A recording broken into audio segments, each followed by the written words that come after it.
Passons maintenant à notre troisième type de repère, et ce qui est pour ma part le repère le plus utilisé et le plus utile. Donc le repère le plus utilisé, le plus utile, ce sont les repères bleus, donc que vous pouvez voir ici, enfin en tout cas bleu sur ma version. Il en existe, pour ma part, je les divise en deux parties, donc je vous dirais qu'il en existe deux parties, enfin qu'il en existe deux. Les repères dits manuels, que vous allez placer vous-même, manuellement, donc je vais vous présenter comment faire, et les repères dits automatiques, donc un petit peu plus comme ceux-là, qui se sont placés tout seuls, suivant les principes que vous avez enregistrés. Donc les premiers, les repères automatiques, les repères manuels qui sont ici, je vais vous présenter comment les mettre en place. C'est très simple. Avant toute chose, sachez que pour utiliser ces repères, il faut mettre en place les règles. Les règles, ce sont ici les petites informations que vous avez chiffrées à cet endroit. Pour les faire apparaître, il vous suffit de faire un CTRL R pour les faire apparaître et disparaître. Ces règles, vous pouvez choisir de les placer avec un 0 où vous le souhaitez, en abscisse et en ordonnée. Comme vous le voyez, vous venez prendre ici, dans le coin en haut à gauche, les informations et placer votre abscisse et votre ordonnée où vous le souhaitez. Donc ici, dans le coin en haut à gauche, en général.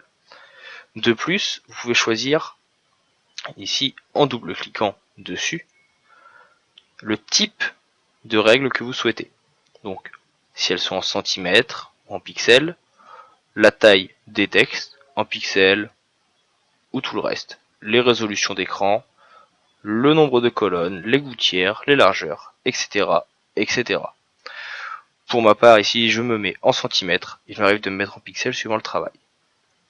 Donc, cela pourra faire l'objet d'un autre tutoriel, si vous en avez besoin, histoire que je vous explique ça plus en profondeur. Maintenant que nous avons nos règles affichées, nous allons venir ici faire affichage, effacer les repères. C'est une des deux façons d'effacer les repères bleus.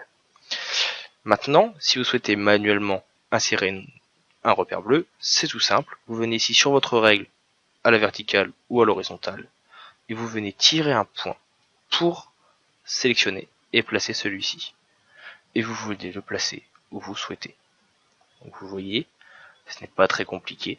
Cela peut être fastidieux, mais cela vous permet d'avoir le type de rendu que vous souhaitez. Vous pouvez également, de la même façon, venir faire affichage et nouveau repère. Vous avez ici donc nouveau repère, horizontal et vertical. Je pense que là je n'ai pas besoin de vous expliquer. Et position. Et dans position, vous devez tout simplement mettre l'endroit à quelle distance vous souhaitez que votre repère s'affiche. Si par exemple je veux qu'il s'affiche à 10 en vertical, je clique sur OK, il s'affiche à 10 en vertical. Donc cela vous permet de placer très précisément vos repères, comme vous le souhaitez. Donc voilà pour les premiers repères. Vous avez remarqué donc tout à l'heure que si vous voulez les effacer tous, vous devez faire effacer les repères.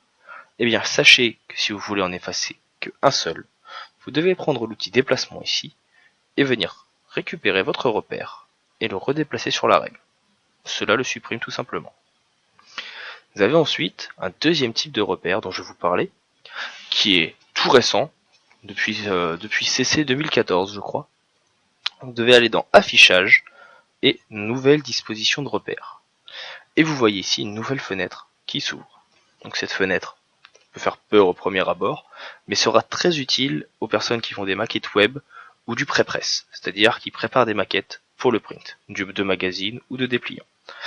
Habituellement, toutes ces options sont réservées à InDesign, mais depuis donc récemment, comme je vous le disais, elles sont arrivées dans Photoshop et vous seront, je pense, très utiles. Alors voilà à quoi elles servent.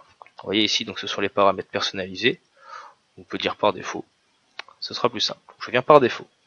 Par défaut, vous voyez ici donc que j'ai des repères qui se sont placés ici afin de former des colonnes. Un nombre de 8 colonnes. Donc, vous voyez ici, colonne et 1, 2, 3, colonne et coché.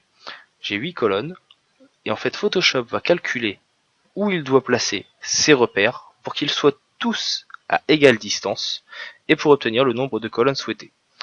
Vous avez ici donc la largeur des colonnes que vous pouvez choisir. Par exemple, je veux que mes colonnes fassent 1 cm.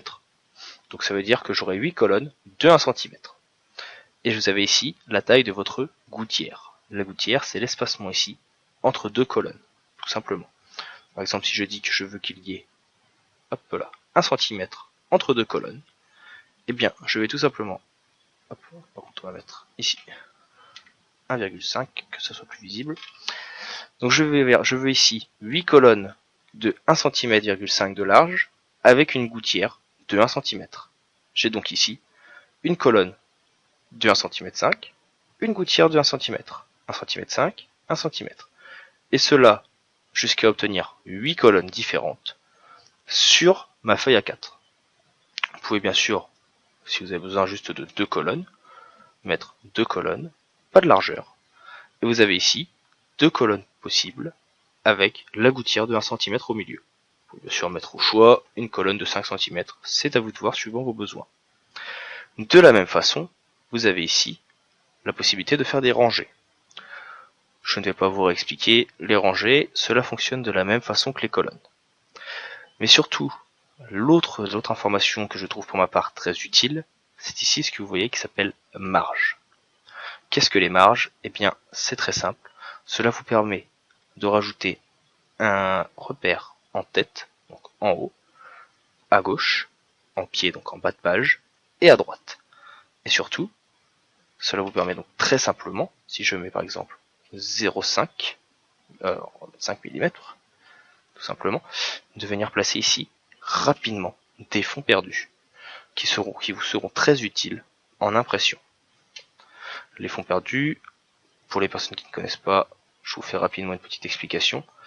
Ce sont un débord, donc une taille de matière que l'on laisse lorsque l'on fait une création. Par exemple, je fais OK, donc ici, j'ai 5 mm qui apparaît au bord de ma création. Ces 5 mm de fond perdu, ce sont des zones dites de sûreté, où lorsque l'on fait la découpe d'un fichier en réalité, eh bien, on peut se permettre de découper ici. Normalement, on évite de mettre du texte, afin qu'en cas de perte, on ne se retrouve pas avec une feuille blanche. Donc en gros, par exemple, si vous imprimez, vous allez venir faire ici, c'est pas un en-tête, rapidement. Voilà, je crée un nouveau calque en bleu. Eh bien, tout simplement, cela veut dire que on va essayer de venir couper à l'impression et au façonnage sur ce repère, mais que si vous coupez au-dessus, eh bien comme vous avez vos 5 mm de fond perdu, vous ne perdez rien. Donc c'est un petit peu technique, cela pourra faire l'objet, je pense, d'un prochain cours sur l'impression. Je pourrais vous parler de tout ce qui est fond perdu si vous le souhaitez. Sinon, je vous invite à voir les tutoriels qui sont présents sur le site. Il y a pas mal de tutoriels qui traitent déjà de ce sujet. Je peux vous donner des liens si cela vous intéresse. Donc voilà pour ces repères commentés, pour ces repères automatiques. Donc vous avez plusieurs choses qui sont disponibles. Vous pouvez tout simplement, par exemple ici, comme vous le voyez, pour créer une maquette, petite mise en page pour un bandeau. Vous avez vos 3 images avec chacun un espacement identique. Donc comme vous le voyez, ce n'est pas très compliqué et les repères, ma foi, peuvent être fort utiles. Dans tous les cas, j'espère que cette petite introduction aux repères vous sera utile pour vos futures maquettes et compositions. Si jamais vous avez des questions, n'hésitez pas à me demander, je tâcherai de vous aider du mieux que je peux. Au besoin, je peux, comme je l'ai déjà dit, rajouter des vidéos, mais je suis également disponible via les FAQ pour vous rajouter des imprimes écran ou vous donner des conseils. Dans tous les cas, je vous souhaite un bon visionnage des autres vidéos présentes sur le site, et je vous dis à bientôt pour d'autres formations Photoshop et Adobe en général.